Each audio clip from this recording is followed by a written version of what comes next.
I'm Pat Kelly along with Julie Zenner. Here's what's coming up on Almanac North. Summer is officially over this weekend for tens of thousands of students in grades K through 12. We'll talk with the superintendent of the region's largest school district.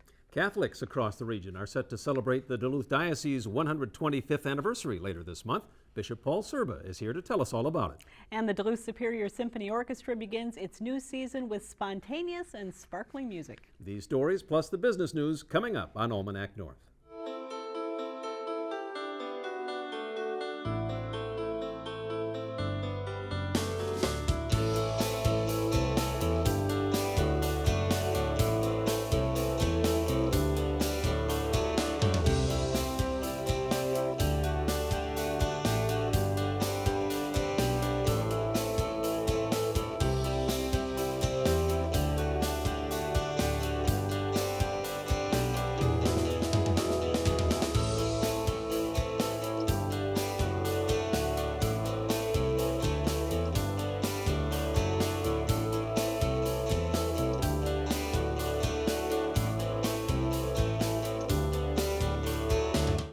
Hello and welcome to Almanac North. Thanks for watching. This week's show was recorded on Wednesday afternoon due to the Labor Day holiday weekend. It's good to be back again now. Here's Julie with our first topic.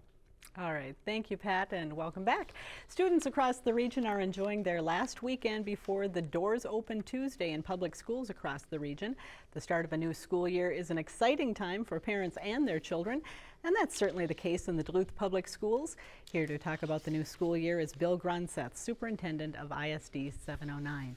Superintendent, thank you so much for taking time out of what must be a very busy week for you. Well, thank you for having me. There seems to be a real focus on improving academics this year. Talk about that a little bit. Well, that's very true. And student achievement is certainly the focus of everyone in our district. Whether it's a teacher, a principal, a bus driver, someone working in the district office, we are all focused on raising student achievement through our work. And there were some statistics that came out recently. The MCA state standardized test show that there still remains a pretty large learning gap between Caucasian students and African American students, and that it seems to be widening in terms of that gap. What do you think is the root cause of that, and what's being done to address it? Well, you know, you're very right. The achievement gap is still there, and I would say that it's larger than just African American students and white students, but also Native American students and Hispanic students and students who receive free and reduced price lunch, or those who receive special education services. And while many of our students, in fact most of our students, are making progress, some are making progress faster than others. So we're doing a lot of things that are helping our students to achieve more, but some of them are achieving faster than others, and that's the work that we are really focusing on through a lot of professional development, because one of our best tools is highly trained teachers that can really help students catch up faster. And so that's a piece of our work that we're doing. We're also working on a multi-tiered system of support, which means all students get exactly what they need to help them progress faster. Mm-hmm.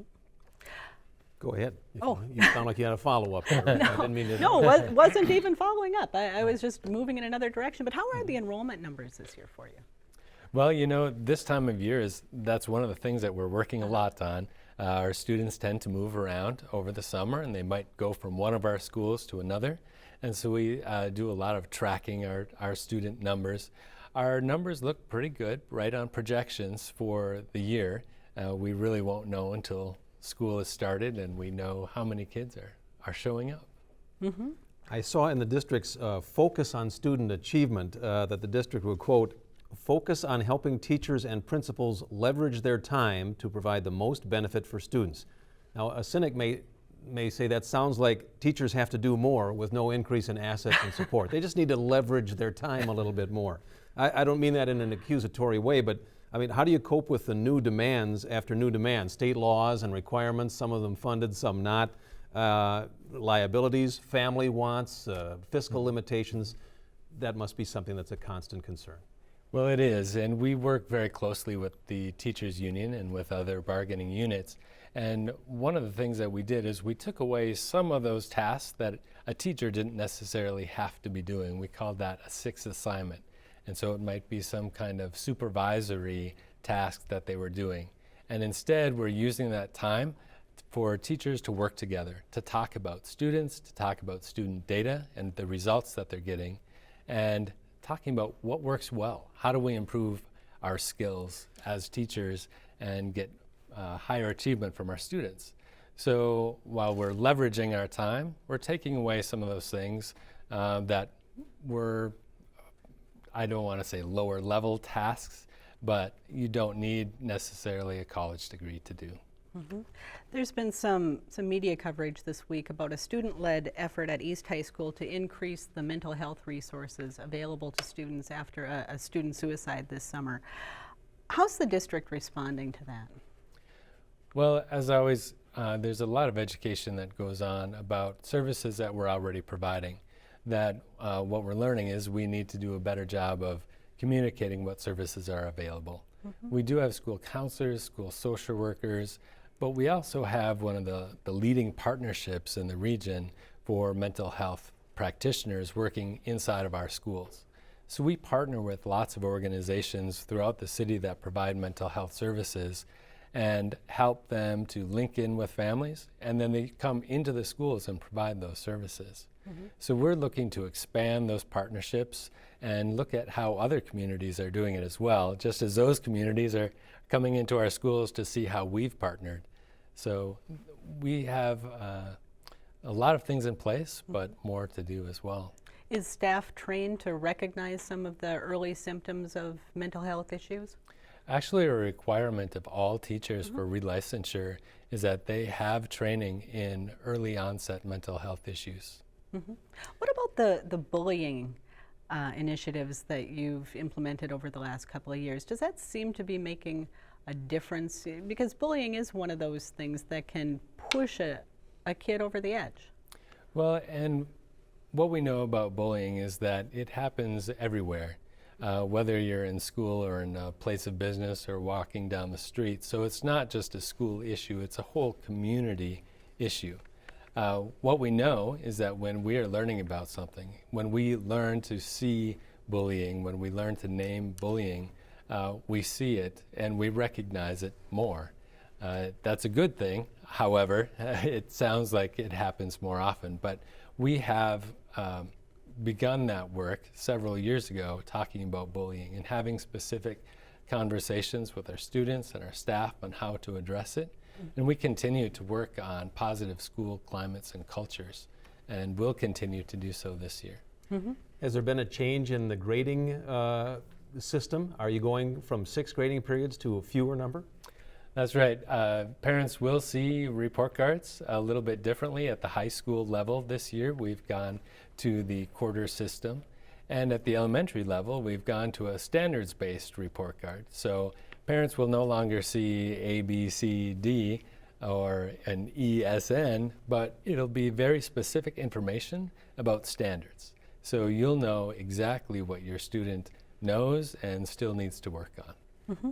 But will that change? I mean, say for college applications, they usually like some sort of grade point average or a score. Is that something that still be available? Right, and we will still have grades at the middle and high school level. Okay. That's just the elementary level that we've made the jump to a standards-based report card, which is really common across the country. Mm-hmm. The purchase agreement for Central High School property fell through earlier this summer. Any progress on that? New buyers lined up looking at it, or what's the news? Nothing that I can say officially, but there are some different organizations that have come forward and shown interest in the property. Mm-hmm. All right. Well, we'll all keep an eye on that. And Superintendent, thank you so much for coming in. Thank you. Appreciate it.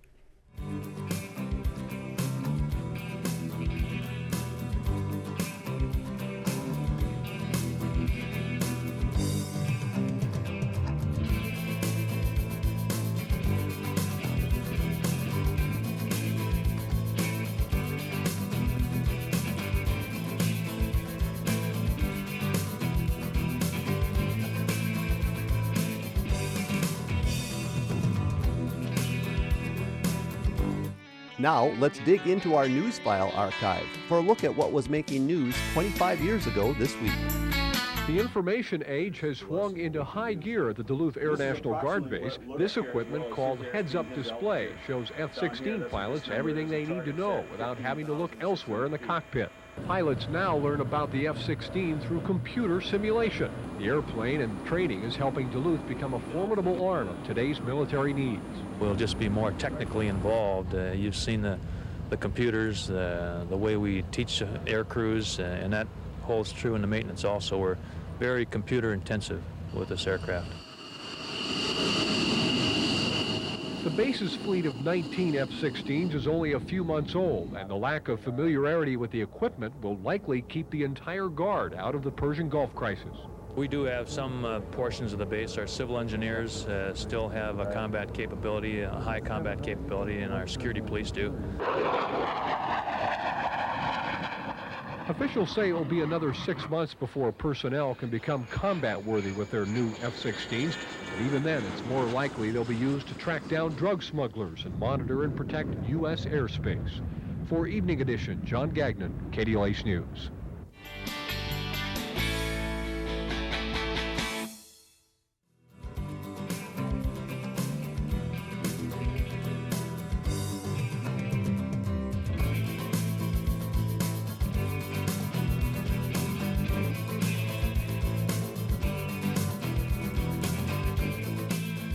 It's been a big year for Catholics in northeastern Minnesota. The Diocese of Duluth has been celebrating its 125th anniversary with a number of events.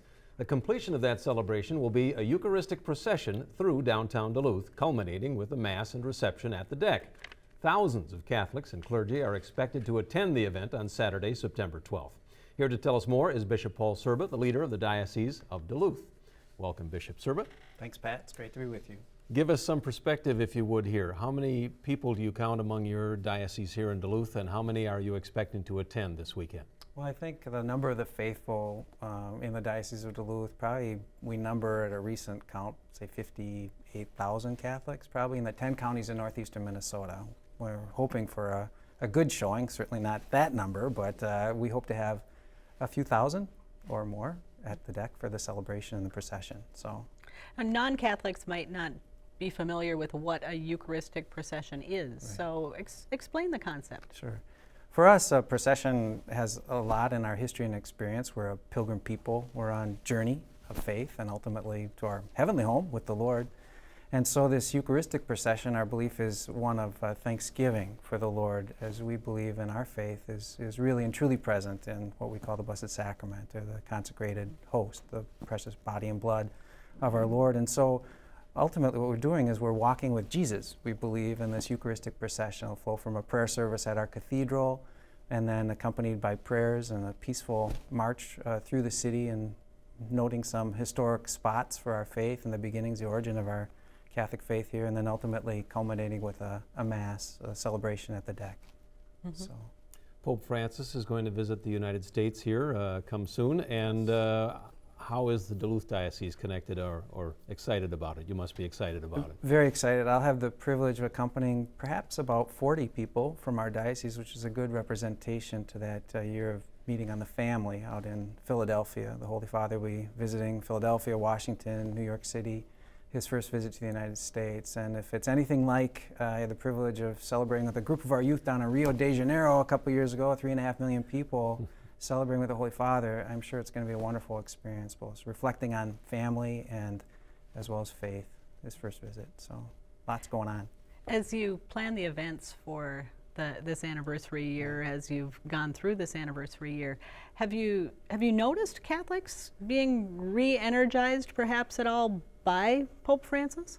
I think definitely the case has been not only Catholics, but certainly people of other faiths have been following, interested in what he's been saying. So I can be walking along the lake walk, and someone might just stop me and say, "What do you think of your Holy Father?" I said, "Well, I love our Holy Father, Pope Francis," but they'll be following what he's been saying and what he's been doing, and his opening up the proclamation of the gospel. He says the joy of the gospel, the good news of Jesus to people. Wow. So it's been pretty enthusiastic. And the Pope has taken some positions on issues like climate change, like homosexuality, and even abortion that some might view as different from what the Catholic Church has said in the past. Is he saying new things, or is he just saying them in a different way that people are responding to? I think it's the teachings of our faith. Some of the basic moral and faith teachings remain the same, but the hope of the Holy Father, or the work of all of us promoting the message of the gospel, is to try and reach out to people, to build bridges, to be able to make a rational explanation for what we believe. So I think you'll notice a difference in tone or approach. His introduction to a year of mercy, a holy year, a jubilee year coming this December 8th is a wonderful vehicle that people have been so receptive to. Mercy being understood as God's love where we're hurting, which is a beautiful definition of what mercy is. And so I think he's trying to open up opportunities for people to encounter Jesus is what he's trying to do. So. Mm-hmm. Yeah. I noticed in one of your releases here a phrase, the new evangelism. Could you describe that a little bit for us? Sure. And so evangelization is the proclamation of the good news, and the Holy Father is wanting us to be able to reach out to all people. Of course, he's throwing wide open the doors, invitation for people to come to understand, to come to a knowledge of. And also in the new evangelization to reach out to some, and here particularly our Catholic family, those who may have for whatever reasons wandered or maybe aren't practicing their faith. And so it's to especially reach out to them and invite them in to reconsider the gospel. So it's, our job, the joy of the gospel, proclaiming it to every generation. You mentioned that the Pope was going to be in the U.S. at the World Meeting of Families. What do you think the Catholic Church really needs to do as it ministers to families today who don't always look like they did in the past? Exactly. And I think for them it's to reaffirm folks in their goodness and their inherent dignity as, we believe, adopted daughters and sons of Almighty God, made in the image and likeness of God, to reaffirm them in that, to do whatever we can to help them in the face of many challenges or difficulties that families face this day, to know that they're not alone, that they're loved with an infinite love of Almighty God, and then provide them with that support, with that love. Mm-hmm. So if people want to participate now in the event coming up on the 12th, what do they do? Well, I would encourage everybody to check out our website, the Diocese of Duluth.org, and we have all the details, a lot of information there that help people to understand. We invite you to show up. We'd welcome your participation. It involves a procession from the cathedral, a 4-mile walk, mostly down East 4th Street, and then by some historic places like St. Mary's Medical Center, the Damiano Center, which accentuate kind of the history of the diocese and the foundations of healthcare, education in the diocese, and then proceed down to the deck. If you're not able to walk, you're welcome to stay at the deck until the procession arrives. We'll have programming down there and music, and hopefully a live feed if all of our technical stuff works, so people down there can feel participating in the event. Bishop Paul Sirba, thank you for your time. Thank Best you, of luck. Pat. Thanks, Julie. Thank you.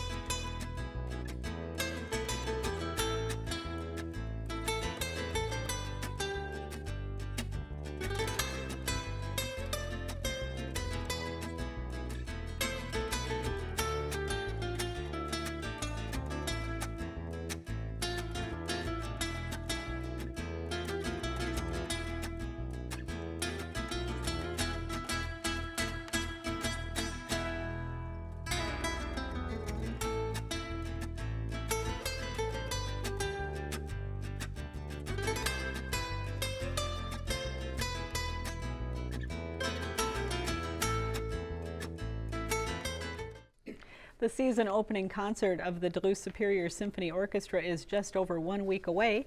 The Twin Ports Professional Orchestra has staged impressive concert seasons over the past several years, and the new season features continued variety and entertainment. The first performance is September 12th, promising music that will be a dynamic and upbeat beginning to the season. And joining us with the details is Dirk Meyer, the music director of the Duluth Superior Symphony Orchestra. Thank you so much for coming in, Dirk. Thank you for having me. The first concert's always an exciting time for the orchestra. What are you most looking forward to this season? Well, this season, now there's tons, of course.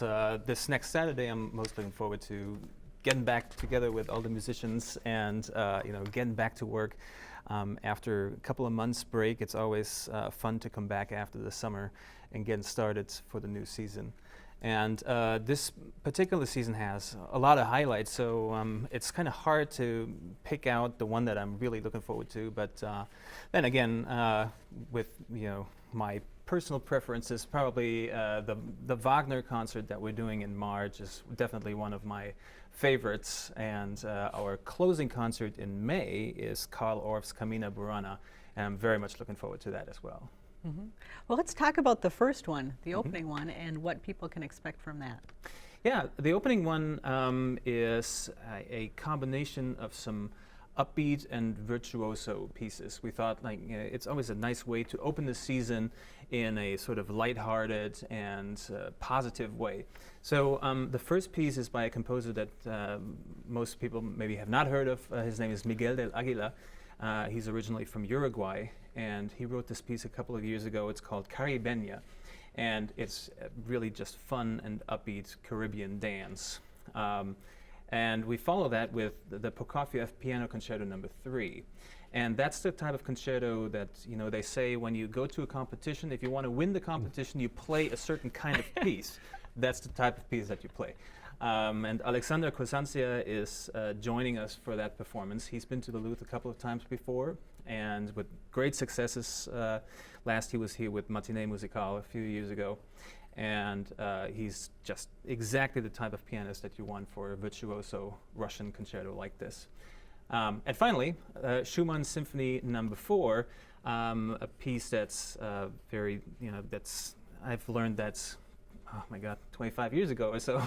That was one of my very, very first pieces that I studied, actually premiered in my hometown of Düsseldorf, Germany. And I'm looking forward to performing this one for the first time for me. Mm-hmm. The Aguila, the Caribeña, Yes. I beg your pardon. Yes. I've listened to it. It's Latin, but it really pushes the boundaries. I think your program called it spontaneous and reckless. Yeah, I think that's, if it does, then that's a good description. Is it a challenge? I mean, is it fun to match up music like that with something, say, what people might consider more traditional, like the Prokofiev, I beg your pardon, Prokofiev or the Schumann?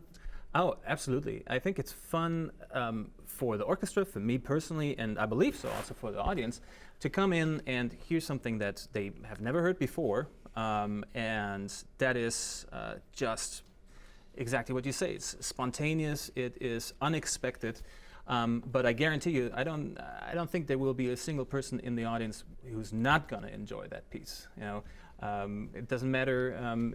It is very different from the other pieces, but it is very approachable. It's a dance, and it will, get you at the edge of your seats. That's for sure. And then you're going to go to the Prokofiev, and I've seen that as well. And as you say, that's a competition piece. Oh yeah.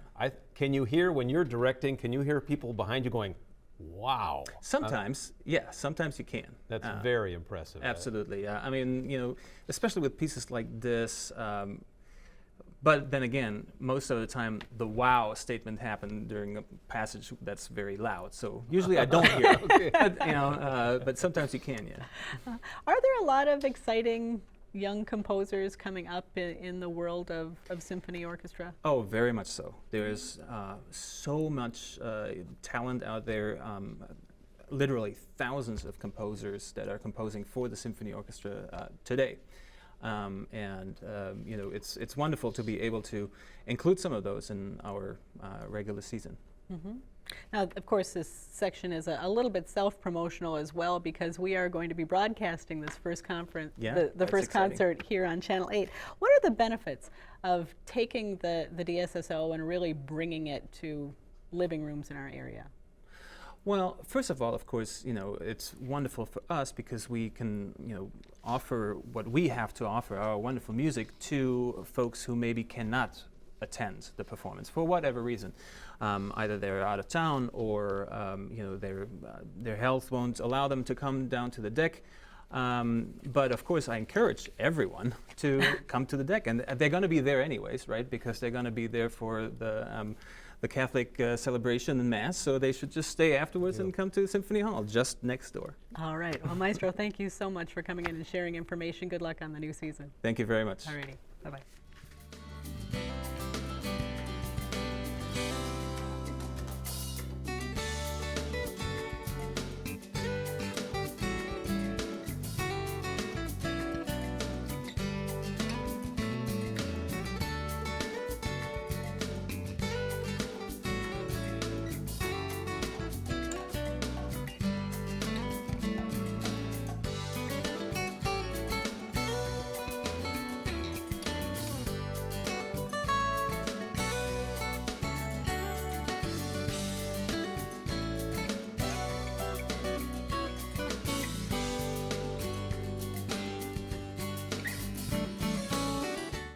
Time now for the business news from Business North. The United Steelworkers Union asked its members at ArcelorMittal and United States Steel to continue working even though their contract expired Tuesday. In a statement, union officers said they are encouraged by the overall direction of recent discussions. As negotiations continue, steelworkers at Minnesota iron mines remain covered by their most recent 3-year contract. Union officials remain concerned the steel companies are taking advantage of the current industry crisis to pursue unrealistic long-term contract changes. The steelworkers' contract with Cliffs Natural Resources does not expire until October 1st.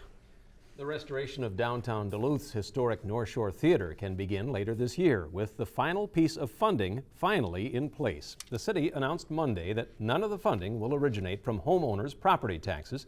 City Administrator David Montgomery said much of it will come in the form of tax credits and state grants.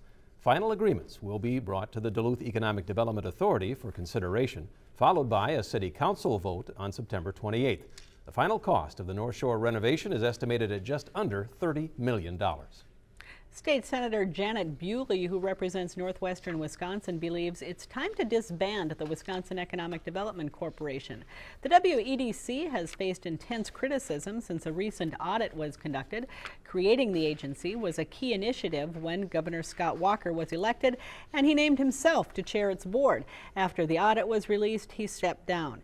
Now the group's chief executive, Reed Hall, also will leave his post. Bewley says the problems are beyond repair and a new start is needed. For more on these and other stories, visit businessnorth.com. If you have something to say about this week's show, now is the time to call. Dial 218-788-2849 to leave a message, or send an email to almanacnorth@wdse.org. And you can always get the latest program information at the newly redesigned WDSE website, where you will also find upcoming station events and more. Julie, it's been a lot of fun filling in for Denny Anderson these last couple of weeks. Thank you for inviting me. All right, it's always good to have you here. Pat feels really comfortable. You do a good job. Good rest of the Labor Day weekend. And you as well. All right.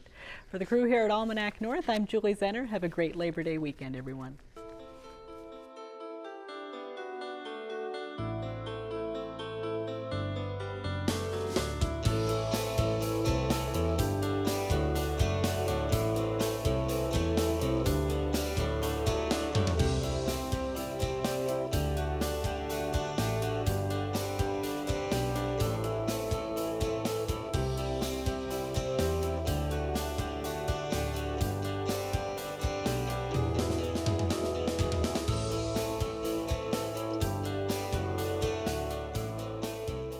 Broadcast of Almanac North is made possible by viewers like you, and by the law firm of Freiberger, Buchanan, Smith & Frederick, offering strength in numbers with individual support. Offices in Duluth, Superior, and St. Paul. Online at freiberger.com. The Northland Foundation, building a strong foundation for the future of businesses, nonprofits, families and children, and older adults in northeastern Minnesota. On the web at northlandfdn.org.